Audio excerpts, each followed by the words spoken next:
নমস্কার বন্ধুরা, সুস্মিতার রান্নাঘর স্লাইস অফ লাইফে আরও একবার আপনাদের সকলকে স্বাগত জানাই। আজ তৈরি করব একদম ধাবা স্টাইল পালক পনির, যেটা খেতেও অনেক মজার আর বানানোও কিন্তু ভীষণ সহজ। আশা করছি আমার আজকের এই ধাবা স্টাইল পালক পনিরের রেসিপি ভিডিওটা আপনাদের ভালো লাগবে। ভালো লাগলে অবশ্যই ভিডিওতে একটা লাইক দেবেন আর চ্যানেলে সাবস্ক্রাইব করবেন। দেখে নিন তাহলে আমি কিভাবে তৈরি করছি। প্রথমেই পালং শাক নরম করে নিতে হবে। একটা কড়াইতে আমি 300 গ্রাম পালং শাক নিয়ে গরম জলে ফুটিয়ে নিচ্ছি। শাকগুলো আমি ডাঁটি সমেত নিয়েছি আর গরম জলে দেবার আগে খুব ভালোভাবে ধুয়ে নিয়েছি। ডাঁটিগুলো নরম না হওয়া পর্যন্ত এগুলোকে ফোটাতে হবে। গরম জলে মোটামুটি 2-3 মিনিট ফোটালেই দেখবেন নরম হয়ে যাবে। তো কড়াইটা আমি ঢেকে দিচ্ছি। অন্যদিকে একটা বাটিতে বেশ কিছুটা ঠান্ডা জল নিয়ে এর মধ্যে দিয়ে দিচ্ছি বেশ কয়েকটা আইস কিউব। ঠান্ডা জলের বাটিটা কিন্তু আমাদের আগে থেকেই রেডি করে রাখতে হবে। শাকগুলোও দেখুন এদিকে নরম হয়ে গেছে, 2-3 মিনিট ফুটিয়েছি। এবার গরম জল থেকে শাকগুলো তুলে নিয়ে সঙ্গে সঙ্গে ঠান্ডা জলের বাটির মধ্যে দিয়ে দিতে হবে। গরম জল থেকে তোলার সাথে সাথে ঠান্ডা জলে শাকগুলোকে ডুবিয়ে দিলে এর কুকিং প্রসেসটা থেমে যাবে আর শাকের রঙটাও একদম সবুজ থাকবে। ঠান্ডা জলে কিছুক্ষণ রেখে দেবার পর শাকগুলো এখন জল থেকে তুলে নিচ্ছি। হালকা হাতে একটু চেপে এর মধ্যে এক্সেস জল ঝরিয়ে নিচ্ছি। এবার একটা গ্রাইন্ডার জারে শাকগুলো নিয়ে এগুলোর একটা পেস্ট বানিয়ে নেব। গ্রাইন্ডার জারের মধ্যে 2টো কাঁচা লঙ্কাও দিয়ে দিলাম। মিহি করে এগুলোকে বাটতে হবে। বাটবার সময় কোনো রকম জল অ্যাড না করে কিন্তু আমি এগুলোকে বেটে নিয়েছি।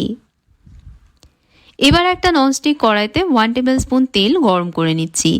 এর মধ্যে দিয়ে দিচ্ছি 1 টেবিল স্পুন বাটার। বাটারের জায়গায় ঘিয়ের ব্যবহারও করা যাবে, অথবা পুরো রান্নাটা চাইলে শুধু তেলেও বানাতে পারেন। বাটার গলে গেলেই দিয়ে দিচ্ছি এর মধ্যে 1/2 টিস্পুন গোটা জিরে। কয়েক সেকেন্ড জিরে একটু ভেজে নেব। কয়েক সেকেন্ড ভেজে নিয়েই দিয়ে দিচ্ছি এর মধ্যে 1 টিস্পুন রসুন কুচি। মিহি করে রসুন এখানে আমি কুচিয়ে নিয়েছি। এখন রসুনটাও ভেজে নেব। রসুন যাতে কাঁচা না থাকে এমনভাবে ভেজে নিতে হবে। রসুনে হালকা রং না আসা পর্যন্ত ভেজে নিচ্ছি। মোটামুটি 1-2 মিনিট ভাজলেই দেখবেন রসুনের রং চলে আসবে। হালকা রং চলে আসলেই দিয়ে দেবো এর মধ্যে পেঁয়াজ কুচি। তো মাঝারি মাপের পেঁয়াজ একদম মিহি করে এখানে আমি কুচিয়ে নিয়েছি। এবার পেঁয়াজগুলো ভেজে নেব।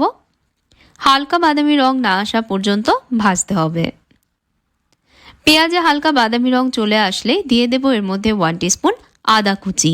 আমি একদম মিহি করে দেখুন এখানে আদা কুচিয়ে নিয়েছি। পেঁয়াজের সাথে আরও 1-2 মিনিট ভাজবো। 1-2 মিনিট ভেজে নেওয়া হয়ে গেলে দিয়ে দেব এর মধ্যে মিক্সিতে পেস্ট করে রাখা একটা মাঝারি মাপের টমেটো।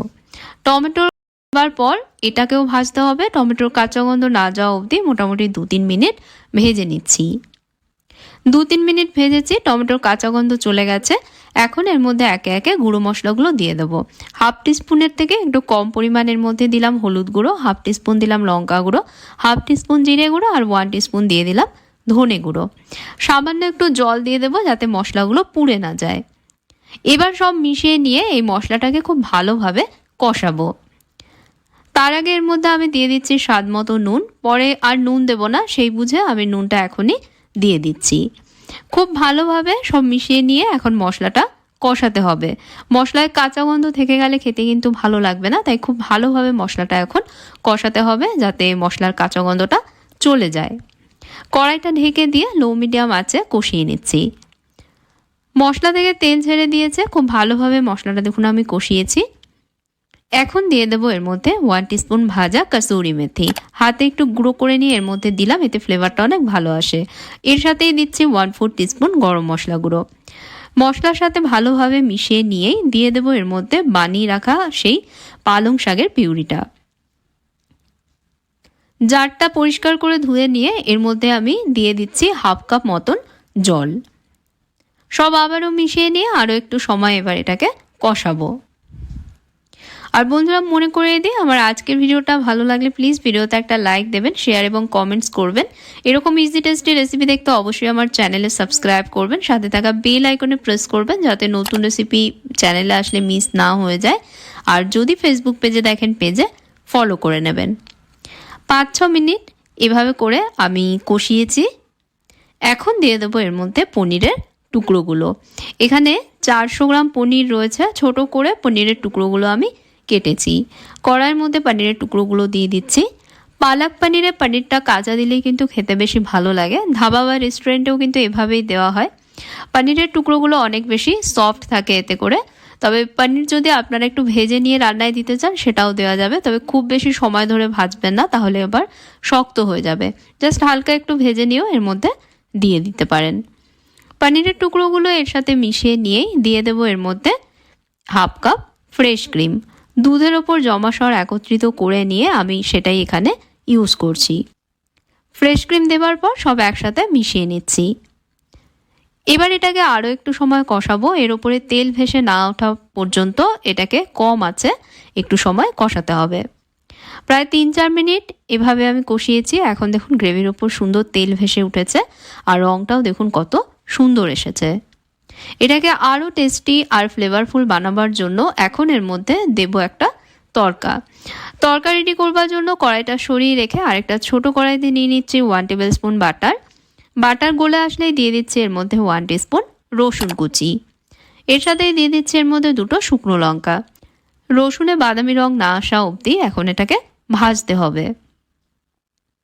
রসুনে বাদামি রং এসে গেলেই দিয়ে দেবো এর মধ্যে 1 টিস্পুন ধনে। গোটা ধনে শুকনো কলায় একটু ভেজে নিয়ে আধ ভাঙা করে ক্রাশ করে রেখেছি। পালাক পনিরে এই আধ ভাঙা ধনের টুকরোগুলো খাওয়ার সময় মুখে পড়লে দেখবেন খেতেও ভালো লাগবে আর ফ্লেভারটাও কিন্তু অনেক বাড়িয়ে দেবে। পালাক পনির কড়াই থেকে এবার একটা পাত্রে ঢেলে নেব। পাত্রে ঢেলে নেবার পর বানিয়ে নেওয়া তরকাটা এর উপরে ঢেলে দেবো। তরকাটা দেবার আগে অল্প একটু কাশ্মীরি লঙ্কা গুঁড়ো এর সাথে মিশিয়ে নিচ্ছে যাতে রঙটা সুন্দর আসে। পালাক পনিরের উপর বানানো তরকাটা এবার ঢেলে দিয়ে মিশিয়ে নেব। তৈরি হয়ে গেল দারুণ স্বাদের ধাবা স্টাইল পালাক পনির। একবার আমার মতন করে বানিয়ে দেখবেন বন্ধুরা, কথা দিচ্ছে আপনাদেরও ভালো লাগবে। আর ভিডিওটা যদি ভালো লেগে থাকে লাইক শেয়ার কমেন্টস করবেন, চ্যানেলে অবশ্যই সাবস্ক্রাইব করবেন, সাথে ফেসবুক পেজেও আমায় ফলো করে নেবেন। তাহলে আজকের মতন বিদায় নিচ্ছি। আপনারা ভালো থাকবেন, ভালো রাখবেন। ধন্যবাদ।